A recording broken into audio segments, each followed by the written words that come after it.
Bonsoir à tous et bienvenue sur cette vidéo sur l'improvisation artistique. Aujourd'hui nous accueillons Guillaume Niemiecki. Bonjour Guillaume. Bonjour. Guillaume, donc tu es photographe. Est-ce que tu peux nous parler de ton parcours et de pourquoi tu as choisi la photo? Alors j'ai pas choisi la photo, j'ai pas fait exprès. Je voulais pas parce que mon père est dans l'image et du coup moi je suis allé dans le son. Donc j'ai fait des études dans le son. Puis en fait, monde du spectacle, je suis parti vers le théâtre et du théâtre j'ai commencé à travailler les lumières. Et de là, j'ai voulu voir vraiment ce que c'était la lumière et qu'est-ce qu'il y a de mieux que la photo pour travailler la lumière. D'accord. Donc voilà, j'ai commencé la photo comme ça et l'envie est venue de la lumière en fait surtout. D'accord. De la mise en scène. Du coup, donc, tu fais des photos en extérieur, en intérieur aussi, donc en studio. Oui. Comment ça se passe exactement? Tu peux nous expliquer? C'est très varié. Oui. Ça dépend. Alors, je fais beaucoup de studios à la maison. Comment ça se passe? C'est une envie en fait. C'est une ambiance, c'est une envie, c'est aussi des rencontres. Parce que les envies vont se faire en fait. Alors, je fais beaucoup de travail en studio avec des modèles. Donc, le travail va se faire à deux en fait. C'est là où l'improvisation va rentrer en jeu. Et c'est là où en fait le travail, c'est une vraie collaboration. Moi je vois ça comme ça. Donc pour ce qui est studio, c'est là où il va y avoir un peu plus de recherche. Moi je pense surtout à des ambiances. Pas à des postures, alors il y a des choses qui m'intéressent, que je veux essayer, etc. Mais ce qui m'intéresse vraiment, ça va être l'intention du modèle, donc différent à chaque fois. Et l'ambiance que j'ai envie de retirer de tout ça. Donc je vais créer l'ambiance en lumière avec d'autres artifices, des miroirs, des délires, et des bougies, voilà, différentes choses. Et après, c'est un jeu avec le modèle finalement. C'est un jeu, ouais, ça se fait à deux et on évolue, et donc j'ai toujours pas mal d'idées, donc selon comment se présente le modèle, ses facilités, ses délires aussi, parce que je laisse aussi libre cours au délire. Je donne souvent des actions, mais je veux pas de moments figés. Je bosse essentiellement avec des modèles amateurs. Il y a plus de spontanéité, il y a plus de maladresse et de fragilité, et ça me plaît en fait. D'accord. Tout simplement. Je peux parler longtemps, hein. T'as remarqué. En fait, justement, ça me permet de rebondir sur une autre question qui était prévue. Du coup, tu prévois pas tout à l'avance. Il y a beaucoup d'improvisation et... Il y a beaucoup d'improvisation. Je pars d'une envie, alors soit technique, de tester des lumières, de nouvelles lumières, des ambiances. Oui, j'ai beaucoup d'ambiances dans la tête, surtout des impressions. Et après, le choix d'un modèle. Est-ce que ça va coller avec telle ou telle personne? Donc avec le temps, je commence à avoir quelques modèles avec qui je peux m'imaginer aller plus loin dans la création et dans l'improvisation, parce que je sais que ça colle bien. Oui, ça se passe surtout comme ça, quoi. On va vérifier si c'est cohérent ce que je viens de dire. On va regarder ça. Pour reparler un peu de l'extérieur, puisque moi je t'ai beaucoup vu photographier, des concerts, voilà. Comment ça se passe? Tu captes, parce que je vois que tu captes les moments, tu bouges beaucoup. Comment tu arrives à capter l'instant, à capter la photo qui va... C'est vraiment l'improvisation, surtout le concert. Je trouve ça assez compliqué le concert. Parce que c'est dynamique, la lumière change tout le temps, les intentions des artistes sur scène, alors concert ou autre, le spectacle vivant, mais les intentions sont très variables, sont très rapides, dynamiques, etc. Donc comment ça se passe au bon moment, au bon endroit, un peu de patience quand même, en espérant que des choses qui sont intéressantes reviennent. Mais de toute façon, c'est capter le moment présent. Donc même si j'attends quelque chose d'un guitariste parce qu'il a fait un mimique, il va en faire 30 autres qui vont m'intéresser finalement, et puis je vais peut-être oublier. Donc c'est là où l'improvisation rentre largement en compte. D'accord. C'est prendre l'instant présent. Donc je peux pas les diriger, je peux rien faire de plus. Est-ce qu'il t'est déjà arrivé de faire une impro, mais totale, c'est-à-dire de pas du tout avoir réfléchi à un lieu, à un modèle, Alors, ça arrive, c'est des fois quand des modèles sont ultra motivés pour faire une séance et que il faut qu'on fasse une séance maintenant, comment on fait?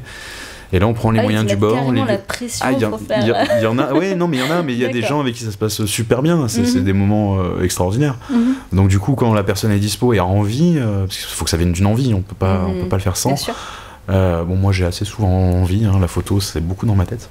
Donc du coup je saute sur l'occasion, et c'est là où on peut improviser sur des lieux, on peut improviser sur parce qu'aujourd'hui il y a de l'orage et c'est sympa, et voilà, donc c'est vrai que je pense beaucoup à deux, parce que l'improvisation est souvent là. Après seul, quand je fais de la photo et que j'ai pas forcément un modèle ou un sujet défini, là on improvise avec ce qu'on a, le voyage, le spectacle, c'est pareil finalement. Un voyage c'est un spectacle grandeur nature. Et tu vas balader, tu vas voir des belles choses et tu vas essayer de les prendre à ce moment-là, quoi. Une question qui n'était pas prévue, mais tu parles beaucoup d'improvisation à deux, de séances photo à deux. Est-ce que ça t'arrive aussi de faire des photos de groupe, enfin de faire des séances de groupe? Oui. Oui. C'est plus compliqué. C'est plus compliqué, je prends mon temps parce que je me trouve assez novice dans le domaine photographique. Je suis tout frais, donc j'ai beaucoup à apprendre. Et donc du coup, ça m'est déjà arrivé, j'ai beaucoup de choses en tête avec 3 et plus, sauf que je prends le temps de mieux maîtriser au fur et à mesure. Moi j'ai envie de faire des grandes scènes, des trucs un peu absurdes, la scène par exemple, mais en version décalée. Ça se fait beaucoup, hein, mais c'est de l'expérimentation. Je m'en fous de faire des choses qui ont déjà été faites. Voilà, moi je veux m'amuser. Donc j'y vais doucement. Mais plus il y a de monde, plus c'est compliqué. Pour avoir les bons mimiques, le bon instant pour tout le monde. C'est peut-être moins intéressant dans la démarche artistique. Il faut trouver des gens. En fait, il faut trouver un feeling, il faut trouver bien communiquer en amont pour être sûr d'être comment dire, presque dans la même optique. On est tous j'imagine qu'on a tous une vision différente des choses. Même si on est sur le même projet au même moment, un modèle va jamais savoir ce que je vais shooter au final. Donc les gens vont s'imaginer des choses et ce sera jamais ça. Donc tout le monde donne sa part et au final c'est la surprise pour tout le monde un petit peu. Bon, moi je suis derrière donc je le vois, mais c'est quand même un petit peu la surprise. Et c'était quoi la question? Pour toi, pour vraiment réussir une photo, c'est quoi les éléments principaux en fait à respecter pour qu'une photo soit... Donc, pour qu'elle me plaise en fait. Parce que réussir une photo c'est très relatif. Pour qu'elle me plaise. Faut qu'elle te plaise. Faut que je la vive. Faut qu'il se passe un truc. C'est comme le spectacle vivant. Si j'y vais et que j'ai pas pleuré, ri, eu peur, ou dansé, ou chanté, c'est que je me suis embêté. La photo, je vais... Il faut qu'il se passe un truc quand je la vois. Donc le cadre, j'ai pas une culture énorme, donc du coup j'ai peut-être plus de liberté sur pas mal de trucs. C'est mon père qui va gueuler quand je dis que j'ai pas une culture photographique énorme. Mais parce que j'ai pas de repères, j'ai pas vraiment de références, et donc du coup moi c'est vraiment au feeling. Alors petit à petit c'est vrai que je remarque finalement plus facilement les cadres, le traitement, le travail, etc. Et je le comprends. Mais moi ça va être la première impression. Ça va être vraiment ça qui va me parler. Et justement c'est pas... Finalement, quand tu réfléchis à tout le parcours que tu as fait en tant que photographe, justement, le plus intéressant, c'était pas au début quand tu savais rien. Je sais pas si c'est clair ma question. Si, absolument. Enfin, en termes de sensations, de sentiments, c'était pas quand tu avais tout à apprendre, justement. Enfin, ça doit être intéressant aussi parce que tu as plus de bases, donc tu es peut-être plus satisfait aussi, mais. Non, parce que je ressors mes vieux clichés et j'hallucine, il y a des trucs qui me plaisent vraiment, il y a des hasards qui font que des fois ça marche, qu'il y a des belles photos, quoi. C'est pas la même chose. C'est vrai que moi j'adore découvrir et apprendre, mais je suis très loin d'avoir tout appris là. Donc en fait je me sens toujours au début, entre guillemets. Donc oui, je vois mon travail évoluer, j'ai un œil qui me permet d'avoir un cadre qui me semble correct plus rapidement, avoir un réglage immédiat, voilà, il y a des choses qui se font plus facilement, mais je vais réfléchir et me poser d'autres questions maintenant. Donc ça évolue en fait. Donc c'est un peu tout le temps la découverte et l'expérimentation, pas forcément moins qu'au début. D'accord. Même s'il y a des choses où je suis plus sûr de moi, bien évidemment, si je mets beaucoup de fumée dans la salle, avec cette lumière, les contre-jours, tout ça, maintenant il y a des choses que je dirais pas que je maîtrise, mais que je comprends beaucoup mieux, mais ça reste quand même une grande expérimentation, et je suis loin d'avoir fini. Est-ce que tu peux me raconter ton plus beau souvenir d'improvisation lié à la photo? Il y a une séance liée à... J'en ai 2 au moins en fait. Bah, tu peux m'en dire. Un premier, c'était un duo de danseurs, donc je suis régisseur dans ma vraie vie de spectacle, donc je travaillais dans un théâtre et donc j'ai pu bénéficier du théâtre pour un shooting d'une journée. Super. Donc je suis venu la veille, j'ai installé mes lumières et j'ai fait venir 2 danseurs extraordinaires. Peut-être des gens qu'il faudra que je te présente pour les chroniquer parce que ce sont des gens qui sont très intéressants. Cool. Et donc du coup, ils se connaissaient pas. Il y avait un danseur professionnel et une danseuse semi-professionnelle qui a tout d'une professionnelle, elle est très humble. Et ils se sont découverts, ils ont improvisé une journée complète.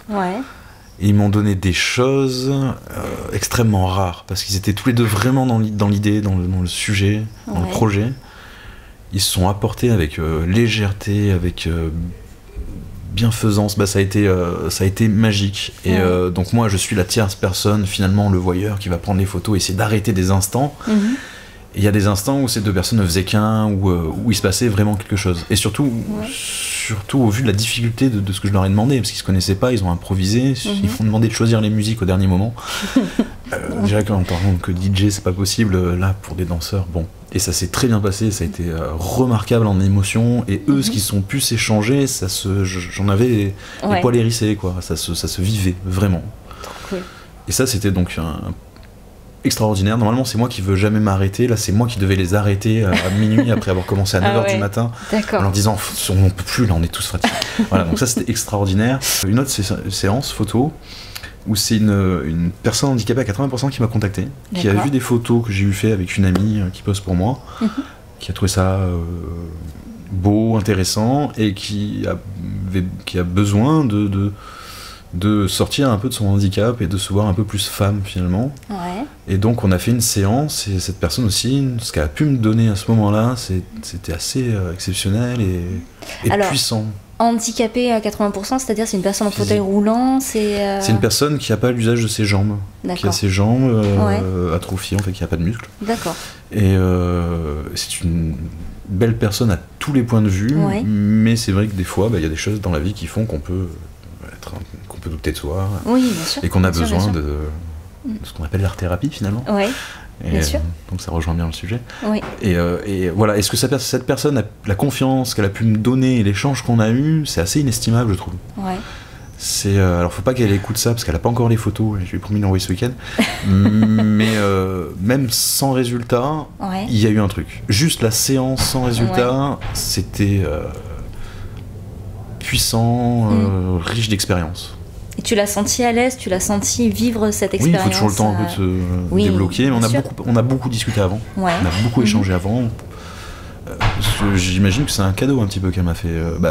C'est une personne de quel âge à peu près, qui a notre âge, qui a 30 ans. D'accord. Avec une vie pas évidente, c'est une personne rayonnante. C'est une personne qui a énormément pour elle. Mais voilà, moi ça m'a touché qu'elle vienne vers moi parce qu'on se connaissait pas, elle a vu des choses qui lui ont plu, C'est super. Qui ont peut-être dit que ça pouvait l'aider quelque part. Et j'espère que ça sera le cas, mais en tout cas, ce qu'elle m'a donné, moi ça me fait du bien et ça m'aide, je pense, à avancer, tout simplement. Donc une question, même chose qui était absolument pas prévue, mais du coup, est-ce que tu penses que le fait d'improviser comme ça, ces moments, est-ce que tu penses qu'une personne comme ça qui va se mettre à nu, qui va se découvrir comme ça devant le photographe, devant une caméra, tu penses que ça peut apporter quoi dans la vie de tous les jours? De la confiance en soi. Parce qu'il y a un petit peu de violence, de la photographie, c'est pas évident quand t'es pas modèle, expérimenté et que tu n'es pas blasé. Désolé pour les modèles. Il y a une fragilité, tu te donnes, je pense que c'est compliqué, Redis-moi la question, s'il te plaît. Du coup, ça apporte de la confiance en soi. Notre image de soi aussi. Parce que le problème, c'est qu'on a souvent une image en tête de nous qui n'est pas forcément celle qu'on donne, qui n'est pas... Voilà, et je pense que ça peut faire évoluer sur l'image qu'on a de soi. Après, ça dépend de l'œil du photographe, et est-ce que ça... Bien sûr. Donc ça, elle me dira ça bientôt. Quand elle aura les photos. Ça fait toujours peur, quand elle aura les photos. Mais oui, je pense que ça peut apporter pas mal de choses. Confiance en soi. Merci beaucoup d'avoir répondu à l'invitation, d'avoir répondu à toutes ces questions. Donc pour te retrouver... alors ton blog n'est pas encore en ligne, ce que tu me disais tout à l'heure. Bon, bientôt. Oui. Voilà, donc tes références seront en description. Voilà. Merci à tous d'avoir regardé cette vidéo et nous nous retrouverons bientôt pour une nouvelle interview sur l'improvisation artistique.